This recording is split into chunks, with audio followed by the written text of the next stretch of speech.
പ്രിയപ്പെട്ടവരെ, ഫലസ്തീനിൽ വെച്ചുകൊണ്ട് അല്ലെങ്കിൽ ഗസയിൽ വെച്ച് ഹമാസിന്റെ ഒരു പ്രധാനപ്പെട്ട നേതാവിനെ പോലും ഇസ്രയേലിന് പിടികൂടാൻ സാധിച്ചിട്ടില്ല. എന്നാൽ ഇപ്പോൾ ഇസ്രയേൽ ചെയ്യുന്നത് ഫലസ്തീന് പുറത്തുള്ള ഹമാസിന്റെ നേതാക്കളെ ഉന്നം വെക്കുക എന്നതാണ്. അതിന്റെ ഭാഗമായി തുർക്കിയിലും അതുപോലെ തന്നെ ലബനാനിലും അതുപോലെ മറ്റു പല രാഷ്ട്രങ്ങളിലും അതിനുവേണ്ടിയുള്ള നീക്കങ്ങളാണ് ഇപ്പോൾ ഇസ്രയേൽ നടത്തിക്കൊണ്ടിരിക്കുന്നത്. ഇത്തരം നീക്കങ്ങളെയാണ് കഴിഞ്ഞ ദിവസം തുർക്കി പൊളിച്ച് കയ്യിൽ കൊടുത്തിരിക്കുന്നത്. ഏകദേശം 40-ലധികം മൊസാദിന്റെ ഏജന്റുമാരെയാണ് തുർക്കി അറസ്റ്റ് ചെയ്തിരിക്കുന്നത്. മാത്രമല്ല ഈ ലിങ്കുകൾ വെച്ച് കൂടുതൽ അന്വേഷണം നടത്തിക്കൊണ്ടിരിക്കുകയാണ്.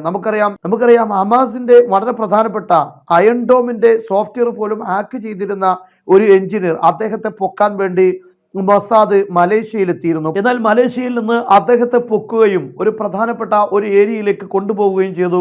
ആ സമയത്താണ് തുർക്കിയുടെ ഇന്റലിജൻസ് ഈ കാര്യം അറിയുകയും ഉടനെ തന്നെ മലേഷ്യൻ ഗവൺമെന്റിന് ഈ വിവരങ്ങൾ നൽകുകയും ചെയ്ത അടിസ്ഥാനത്തിൽ ഈ മൊസാദിന്റെ ആളുകളെ മുഴുവൻ അവിടെ അറസ്റ്റ് ചെയ്യുകയായിരുന്നു. ഇതെല്ലാം സൂചിപ്പിക്കുന്നത് മൊസാദ് ഇപ്പോൾ സജീവമായി ഹമാസ് നേതൃത്വത്തെ വേട്ടയാടാൻ വേണ്ടി ലോകത്തിന്റെ എല്ലാ ഭാഗങ്ങളിലും സജീവമായി പ്രവർത്തിച്ചു കൊണ്ടിരിക്കുകയാണ് എന്ന് തന്നെയാണ്.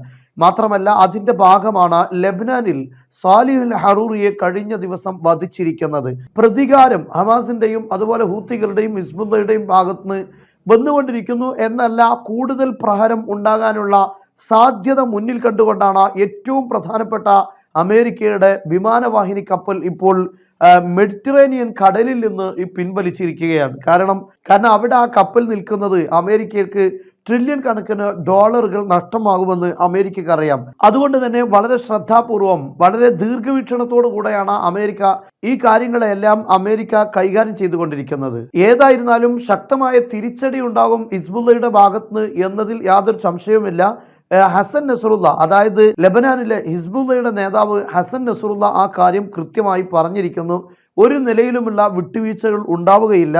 ലബനാനിന്റെ മണ്ണിൽ വെച്ച് അത് ഇറാനിലെ ആളെയാണെങ്കിലും ഫലസ്തീനിലെ ആളെയാണെങ്കിലും അത് ലബനാൻകാരനാണെങ്കിലും ഏത് നാട്ടുകാരനാണെങ്കിലും ആരെങ്കിലും ചതിയിലൂടെ കൊലപ്പെടുത്തിയിട്ടുണ്ടെങ്കിൽ അവർക്ക് തീർച്ചയായും ശക്തമായ തിരിച്ചടി ഉണ്ടായിരിക്കും. ആ തിരിച്ചടി അവർ അനുഭവിക്കാനുള്ളതാണ്. തീർച്ചയായും അത് ഉണ്ടാകുമെന്ന കാര്യം ഉറപ്പാണ്.